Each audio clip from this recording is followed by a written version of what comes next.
Hey, young scholars, young citizens, Mr. Moran here. Just give a quick overview about the Civil War, Week 1, Unit 1.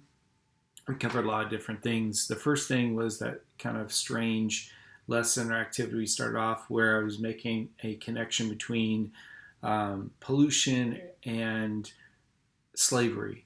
And some of you got it, some of you didn't, but that's the purpose of this video. And I created this lesson because it goes back a long time ago when I first started teaching about slavery. And some students, once they learned that Washington and Madison and Jefferson had slaves, they're like, how stupid of them. How could they have slaves? Don't they know it's wrong?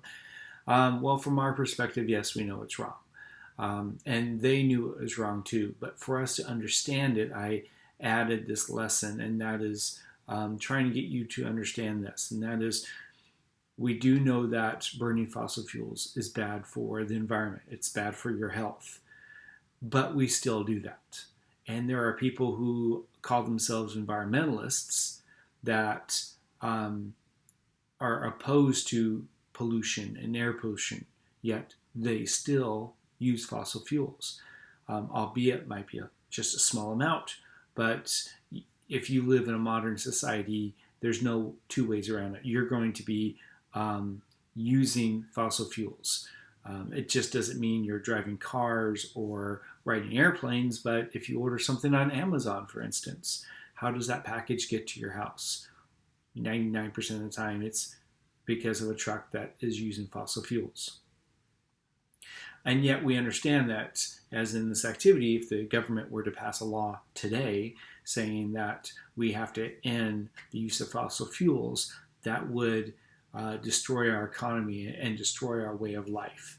And likewise, to make that connection to slavery, Washington, Jefferson, Madison, these men struggled with this. They understood that slavery was wrong. They understood morally wrong. They understood this. Jefferson helped write those words that all men are created equal.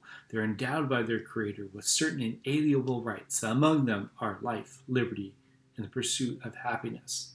Yet he still owned over 200 slaves. You have Madison, the person that we call the father of our Constitution, our republic, owned over 100 slaves. You have George Washington, the first president, the man who is credited for defeating the British, because from his perspective, the British were tyrants, yet he owned over 100 slaves. And they understood that if they were to outlaw slavery, their livelihood would end. There's just no way they could run their plantations. And so that's what I was trying to get you to understand. They understood it was wrong, but they could not just end it.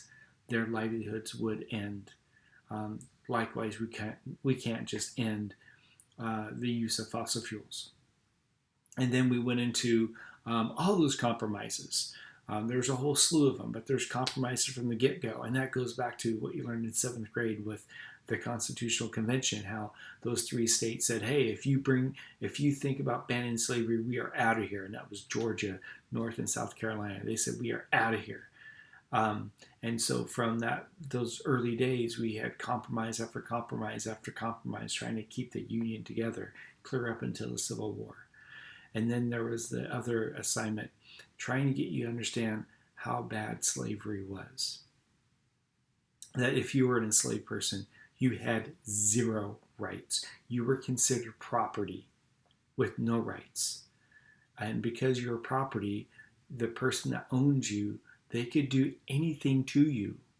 They could kill you, and nothing would happen to them, because you were not viewed upon as a human being.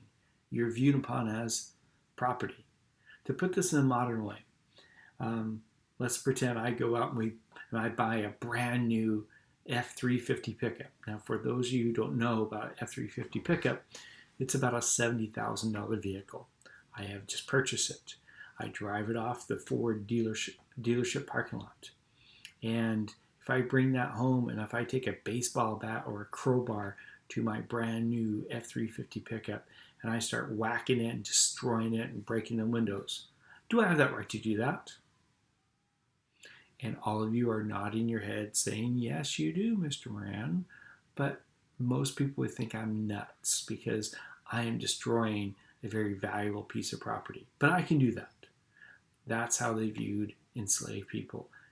Yeah, I wouldn't be destroying my property, but that's your right to do that. I would not go to jail for that if I was a slave owner.